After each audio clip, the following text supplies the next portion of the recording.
नमस्कार, आप सभी का स्वागत है। डेली का जो हमारा शो होता है सुबह 11 बजे आप सभी को मिलता है और इस शो में हम लोग प्रयास करते हैं कि ऐसे टॉपिक्स को पढ़ लें जहां से आपकी परीक्षा में सवाल आते ही आते हैं। उसी परिप्रेक्ष्य में हम लोग पढ़ने वाले हैं आज 5 ईयर प्लान। इस प्लान के बारे में सब कुछ जान लेंगे कि ये प्लान कब आया, क्या-क्या उसकी प्रायोरिटीज़ थी, क्या उसके की फैक्ट्स थे, साथ ही साथ उस समय भारत का प्रधानमंत्री कौन था। कई विद्यार्थी पूछते हैं सर इसको रिवाइज़ कैसे करें? तो रिवीजन के लिए आप हमारे ऐप पे चले जाइए एचएन अध्ययन ऐप पे, जहाँ पे आपको जीएस का कंटेंट बैच दिखाई पड़ेगा। जिसमें आपको इन पूरी सब्जेक्ट के quick revision notes, PYQ question bank और इसके साथ 12 मंथ्स का करंट अफेयर मिल जाएगा। तो कोई भी परीक्षा हो, ये पूरी की पूरी नोट्स आपके लिए शानदार होने वाले हैं। चलिए, तो आज हम लोग पढ़ने वाले हैं 5 ईयर प्लान। सबसे पहले इसके बारे में थोड़ा-सा बेसिक समझिए। देखिए, भारत की आज़ादी के बाद भारत ने रियलाइज़ किया, तो इसको कुछ ऐसे प्लान्स बनाने चाहिए, जिससे लोगों का भला हो सके। तो सबसे पहले गठित किया जाता है प्लानिंग कमीशन। अब प्लान बनाना है तो प्लानिंग कमीशन बनाना पड़ेगा, जिसे हम लोग कहते हैं योजना आयोग। ठीक है? प्लानिंग कमीशन की गठन की जाती है आपका मार्च 2 1950 में। कब की जाती है?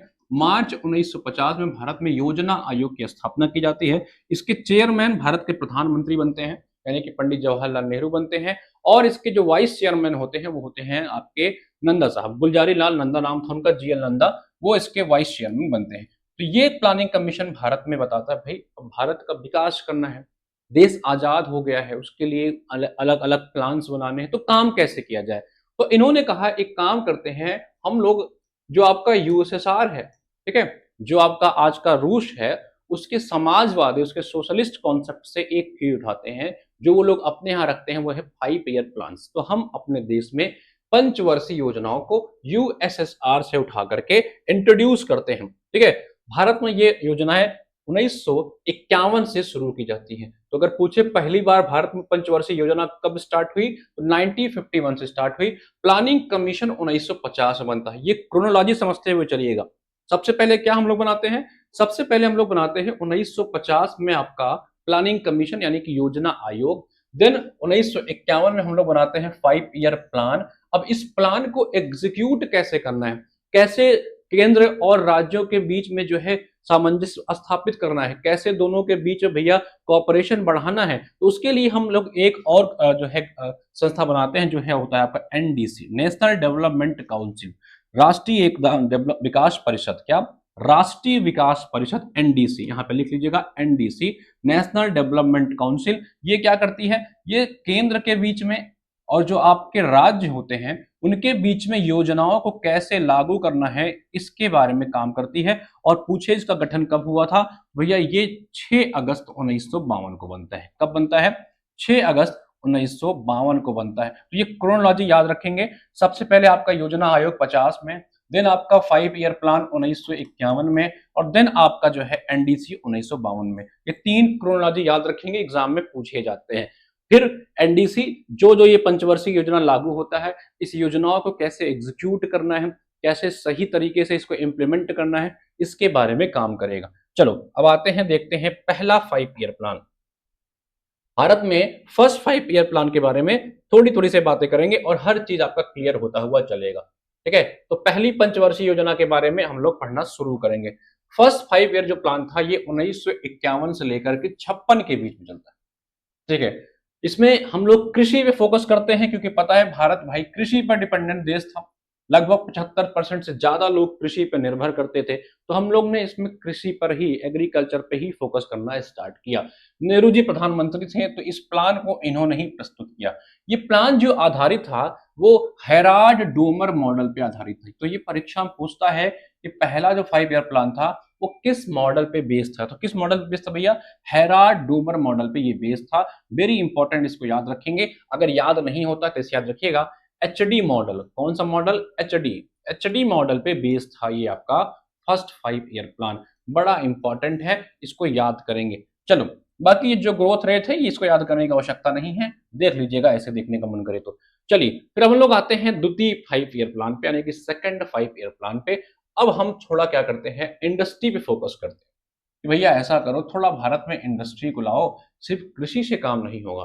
प्रधानमंत्री सेम रहते हैं, 56 से लेकर के 61 के बीच में ये 5 ईयर भारत में आया था। इसी बीच में हम लोग दुर्गापुर में एक स्टील प्लांट बनाते हैं। ठीक है, इसी दुर्गापुर में एक स्टील प्लांट बनाते हैं और इसके साथ साथ भिलाई में भी भिलाई में भी एक स्टील प्लांट बनाया जाता है और साथ ही साथ राउरकेला में भी एक स्टील प्लांट बनाया जाता है। यानी कि भारत में जो है 3 स्टील प्लांट बनाए जाते हैं। कौन कौन से? भिलाई में, दुर्गापुर में और राउरकेला में। ठीक है, तो ये बीडीआर से आप याद कर सकते हैं कि 3 जो होते हैं स्टील प्लांट भारत में बनाए जाते हैं। और ये जो आधारित था, ये आपका जो कॉन्सेप्ट आधारित था second 5 year plan, that was based on PC Mahalanobis.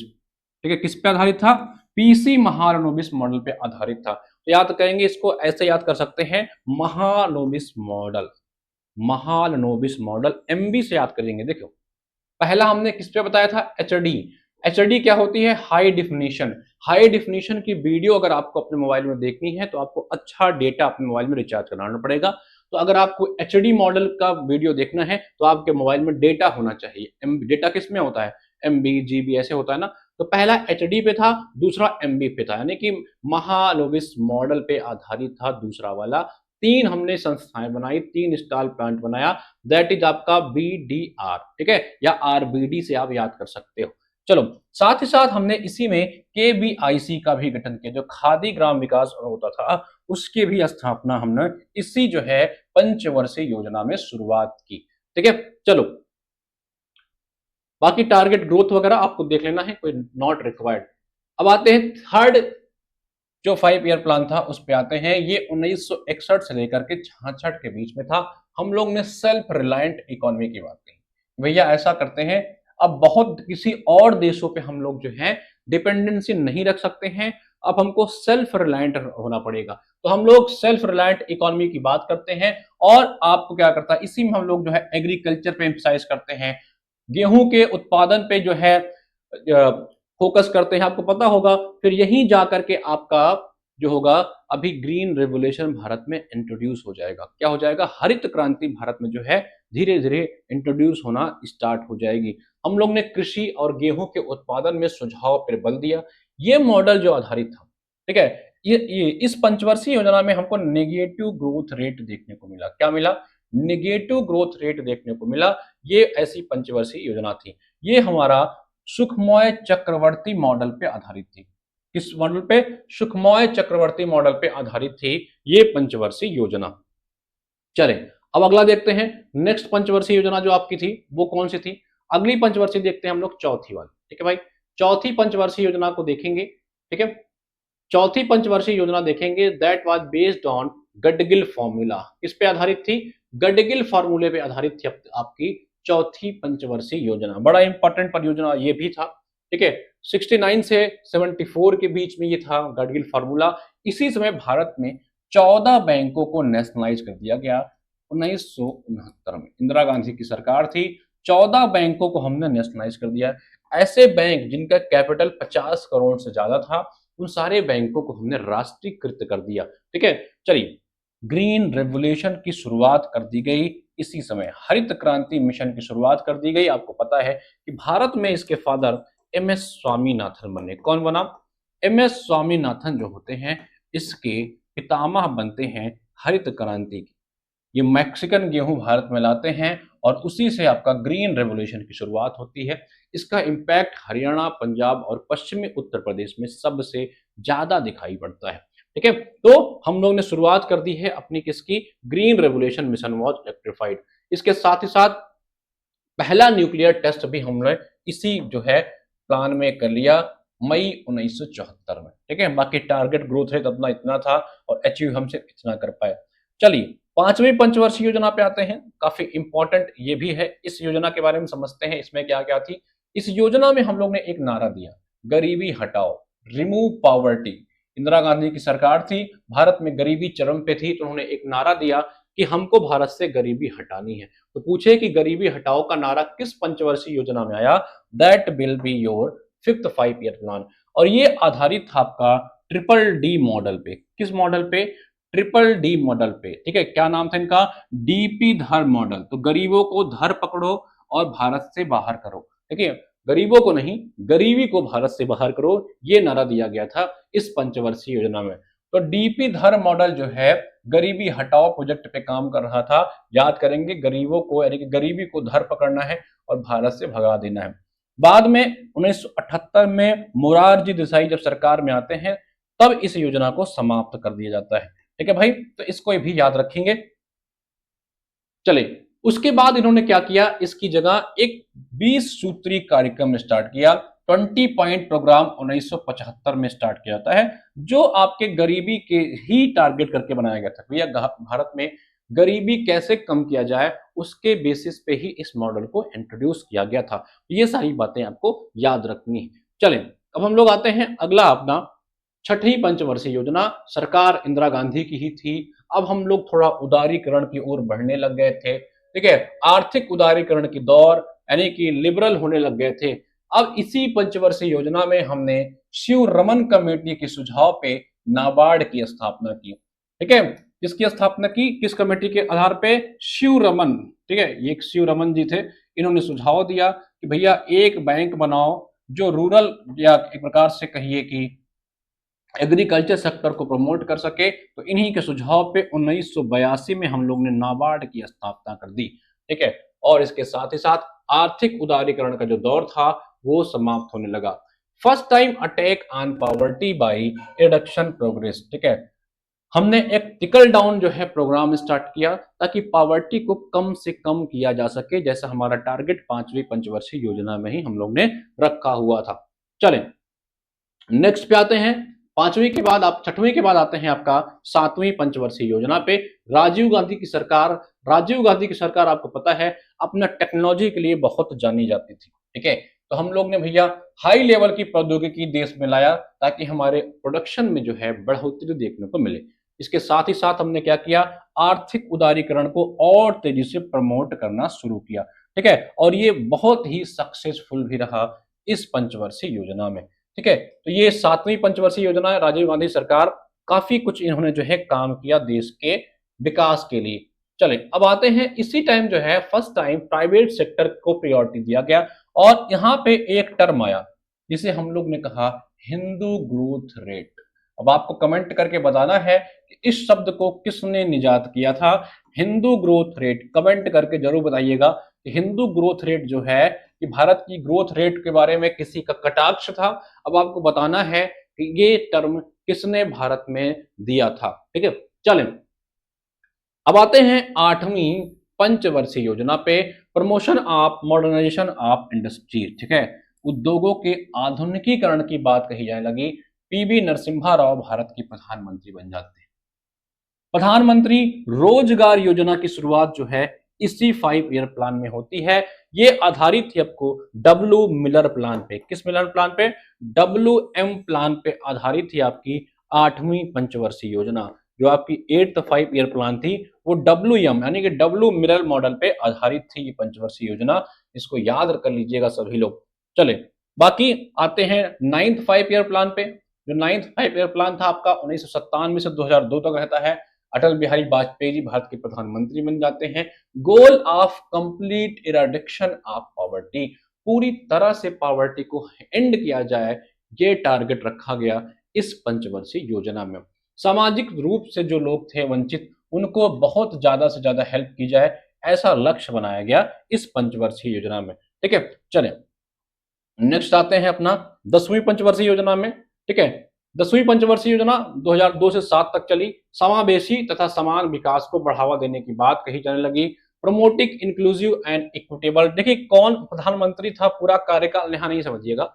जब ये योजना स्टार्ट होती है तो उस समय कौन प्रधानमंत्री था, यहाँ पे इसकी बात कही जा रही है। बीच में प्रधानमंत्री बदल गए तो अलग चीज है।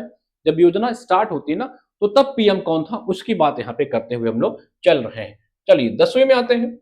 इसमें हम लोग ने promoting inclusive and equitable development, बड़ा इंपॉर्टेंट, इसको याद रखेंगे। ठीक है, समावेशी विकास को बढ़ावा देने की बात कही किस पंचवर्षीय योजना में, 10वीं पंचवर्षीय योजना में। अटल बिहारी वाजपेयी जी की सरकार इस समय भी थी। चलिए 11वीं में आते हैं, मनमोहन जी की सरकार में। ठीक है, 2007 से लेकर के 12 तक। इसमें हम लोग ने क्या किया, इसकी जो रूपरेखा थी वो सी रंगराजन जी ने तैयार किया। अब हम लोग rapid and more inclusive growth की बात करने लगे। ठीक है, अभी तक इंक्लूसिव ग्रोथ की बात करते थे, अब और अधिक तीव्र समावेशी विकास की बात करने लग गए इस पंचवर्षीय योजना में। 12वीं पंच योजना 2012 से 17 तक चलती है। Faster, sustainable and more inclusive, यानी कि अगर पूछे सस्टेनेबल जो है टारगेट अपना किस पंचवर्षीय योजना में रहा, वो थी आपकी 12th 5 ईयर प्लान। ये मनमोहन सिंह सरकार के समय ही शुरू की जाती है, बाद में आपको पता है मोदी जी प्रधानमंत्री बन जाते हैं, तो इन 5 ईयर प्लान्स को समाप्त कर दिया जाता है। इसके अलावा भारत में बीच में प्लान्स हॉलीडे भी रहे, ठीक है। भारत में बीच में जो है इन पंचवर्षीय योजनाओं को बंद भी कर दिया गया था, उसके बारे में थोड़ा सा पढ़ लेते हैं, ये कब से कब रहे।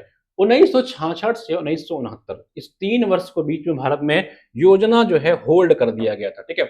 इसके प्लान हॉलीडे के नाम से जानते हैं, योजना अवकाश के नाम से जानते हैं। कब से कब? 66 से 69 तक के बीच में। इस बीच में क्या किया गया? During this period 3 annual plans, हमने 3 एनुअल प्लान्स बनाए।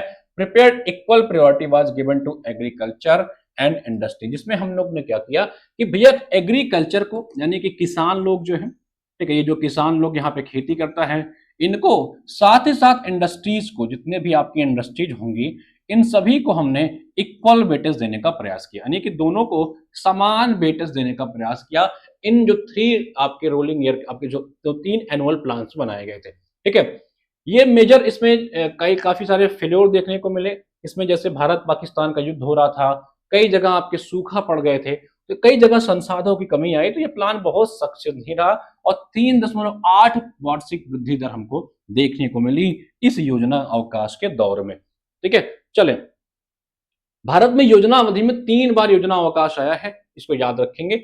चलिए, इसके अलावा हमने एक रोलिंग प्लान भी इंट्रोड्यूस किया। कौन सा प्लान इंट्रोड्यूस किया? रोलिंग प्लान भी इंट्रोड्यूस किया भारत में, ठीक है। कब किया? 1978 से 83 की अवधि में, जब मोरारजी देसाई की जनता पार्टी सरकार बनाई गई, लेकिन बाद में 1980 में जब इंदिरा गांधी की सरकार आती है तो इसको बंद कर दिया जाता है, ठीक है। इसमें हम लोग ने क्या किया? उच्च मूल्य की मुद्रा की वैधता समाप्त की, यानी कि अगर पूछे कि नोटबंदी की शुरुआत इसी रोलिंग प्लान के समय की गई थी, ठीक है। शराबबंदी, पीडीएस सिस्टम, इन सभी का जो है इसी में इंट्रोड्यूस किया गया। अच्छा, बताना है कि रोलिंग प्लान के फादर कौन था? Who was the father of rolling plan in India? बड़ा इंपॉर्टेंट नाम है इनका, कमेंट करके बताइएगा। चलिए, ये लिखा भी हुआ है, इसका जो प्रतिपादन थे उन्होंने किया है आपके गुरनार मंडल, ठीक है। क्या नाम था इनका? जी मिडल साहब जो थे, इन्होंने ही इसको प्रपोज किया था, इस प्लान को। इनका नाम था गुरनार मंडल। इनकी एक किताब थी एशियन ड्रामा करके, ठीक है। इसी पुस्तक के माध्यम से इन्होंने भारत में इसे लागू करने को, मतलब कैसे लागू किया जाए, क्या इसके फायदे हो सकते हैं, उसको समझाया था। बाद में जनता पार्टी व लकड़वाला जो है कमेटी ने इस पे अपना अलग अलग सुझाव दे करके इसको लागू कर दिया था। टारगेट ग्रोथ रेट 8% था, लेकिन हमें 7% मिला, यानी कि ये फेल्योर ही रहा, कोई बहुत फायदेमंद की चीज नहीं रही। तो ये सारे जो चीजें हैं बताते हैं भारत में किस तरह से 5 ईयर प्लान इंट्रोड्यूस किए गए, कौन कौन से देशों ने इस पे काम किया, कैसे कैसे जो है हमने इसको जो है भारत में योजनाओं को लागू करने का प्रयास किया। तो ये इस तरह से प्रश्न आपकी परीक्षा में बनते भी हैं कि किस 5 ईयर प्लान में क्या लागू किया गया, कब कब से कौन कौन सी बातें आई, ये हम लोग समझने का प्रयास किए इस टॉपिक में, ठीक है। तो अगली कक्षा में इसके अलावा एक और टॉपिक के साथ मिलेंगे। ये पीडीएफ आपको आपके ऐप पे मैंने बताया कि मिल जाएगी। आपको क्या करना है, ये पूरा का पूरा, अगर आप जो है कंटेंट रिवाइज करना चाहते हो तो आप एक काम कर सकते हो, एचएन अध्ययन के ऐप पे चले जाओ। आप किसी भी परीक्षा की तैयारी कर रहे हो, सबसे पहले तो आप उस परीक्षा का बैच लेंगे तो आपको ये मिल जाएगा। लेकिन आपको लगता है कि आपको मल्टीपल एग्जाम देना है, आपको सिर्फ नोट चाहिए, तो आप हमारे कंटेंट वाले बैच में जा करके, ठीक है, हमारा जो स्टडी मटेरियल वाला बैच है वहां पर जाइए, वहां पे आपको ये जीएस कंटेंट बैच मिल जाएगा बहुत मिनिमम शुल्क के साथ। पढ़िए, कैसी लगी क्लास जरूर बताइएगा।